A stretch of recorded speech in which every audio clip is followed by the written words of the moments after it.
किल्लू कौवा अपने बेटे के साथ दीरा गांव में रहता था। किल्लू कौवा पेशे से एक चोर था। चोरी करके ही वो हमेशा से अपना घर चलाता था।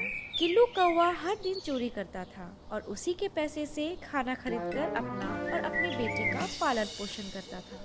एक दिन किल्लू ने अपने बेटे से कहा, बेटा, मैं तुम्हारा एडमिशन शहर के सबसे बड़े स्कूल में करवाना चाहता हूँ। वहाँ बड़े बड़े राजा महाराजा के बच्चे पढ़ते हैं। मैं भी चाहता हूँ कि मेरा बेटा वहीं पे पढ़े। बाबा, हमारे पास तो इतने पैसे नहीं है, तो वहाँ एडमिशन के लिए तो बहुत पैसा लगता होगा। फिर हम वहाँ कैसे पढ़ सकते हैं बाबा? तुम उसकी चिंता मत करो। शहर के रास्ते में एक जंगल पड़ता है। जंगल के बीचों बीच एक महल है जिसकी मालकिन एक चिड़िया है जो कि काफी भोली है। कई बार मैंने उसके महल में चोरी की, मगर आज तक उसके महल में मुझे कोई नहीं पकड़ पाया है। बुद्धू है सब। हम कल ही निकलेंगे शहर के लिए। चलो अभी सो जाते हैं। इतना कहकर किल्लू कौवा और उसका बेटा सो जाता है। अगली सुबह दोनों शहर के लिए निकल जाते हैं। सुबह से शाम हो जाती है और वो दोनों थककर एक पहाड़ी पर आराम करने लगते हैं। आधी रात होने पर किल्लू कौवा अपने बेटे को सुलाकर टीनी चिड़िया की महल की तरफ चल पड़ता है। किल्लू कौवा दूर से ही देखता है कि टीनी चिड़िया का महल दुल्हन की तरह सजी हुई थी। चारों तरफ फूल और दियों से पूरा महल जगमगा रहा था। किल्लू कौवा महल के अंदर आ जाता है और उसको महल के अंदर आते ही ढेर सारा सोना दिखाई पड़ता है। वह जल्दी जल्दी सोने को अपनी झोली में भरने लगता है और झोली भरकर वह जैसे ही पीछे मुड़ता है, उसके पीछे टीनी चिड़िया खड़ी होती है। अरे अरे, वो मैं यहाँ।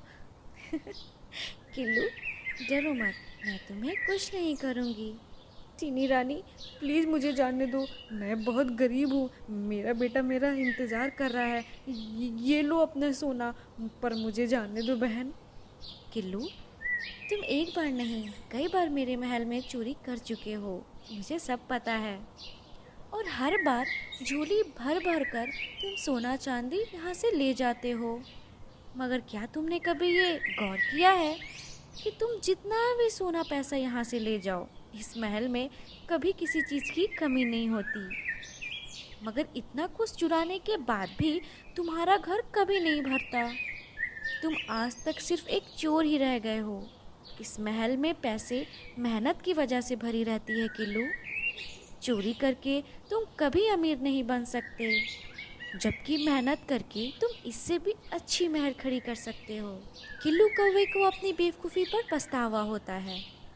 किल्लू भाई, तुम ये सोना ले जाओ और वादा करो, इस चोरी के बाद तुम कभी चोरी नहीं करोगे, मेहनत करोगे और मेहनत से पैसे कमाओगे।